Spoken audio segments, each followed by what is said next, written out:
ഇങ്ങനെയാണ് ജോണി എൻ്റെ shorts top comment ആയത്. ചാച്ചുവേന്ന് പറയുന്നുണ്ട്. അവിടെ അതെങ്ങനെ പോയി എന്നാലും. അയ്യോ കഷ്ടം. പെപ്പ് ഉണ്ടായിരുന്നോ ഇവിടെ? ചോണീന്ന് വിളിക്കുന്നുണ്ട്. ചുമ്മാ അല്ല പെപ്പ് വന്നിട്ട് ഇവള് വിളിക്കാഞ്ഞത്. ഞാനതാ വിചാരിക്കുന്നത്, ഇവളെന്താ പെപ്പ് വന്നിട്ട് വിളിക്കാതിരിക്കത്തില്ല, ഇവളെന്താ വിളിക്കാതിരിക്കുന്നതെന്ന് എനിക്കറിയാമായിരുന്നോ? ചോണി അറിയാമോ? എടാ എടാ ഇവക്ക് ഇവിടെ പെപ്പ ഇവിടെ ബ്ലൂ മാറിപ്പോയി, അതുകൊണ്ട് ഇവള് മെസ്സേജ് ഇടുന്നത്. ഞാൻ ഒത്തിരി നേരം കൊണ്ട് വിചാരിക്കുന്നുണ്ട് പെപ്പ് വരുമ്പോൾ അല്ലെങ്കിൽ ഇവള് വിളിക്കുന്നത്, ഇവളെന്താ വിളിക്കാത്തത്, ഇവള് ഉറങ്ങിപ്പോയെന്ന് എൻ്റെ വിചാരം.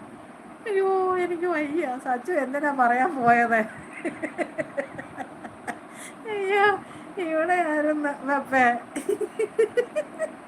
അയ്യോ എടാ പെപ്പെ, ഇവൾക്ക് ഈ ബ്ലൂ ഇല്ലെന്നുണ്ട് എങ്ങും പോകാൻ പറ്റത്തില്ല. അതെന്താടാ പെപ്പെ? അതൊന്ന് പറഞ്ഞു, അത് അറിയാവോ അതെന്താ കാര്യം വന്നേ? ബ്ലൂ ഇല്ലെന്നുണ്ടെങ്കിൽ ഇവള് CCTV മിനിയമ്മ അല്ല എൻ്റെ ആങ്ങള കേട്ടോ.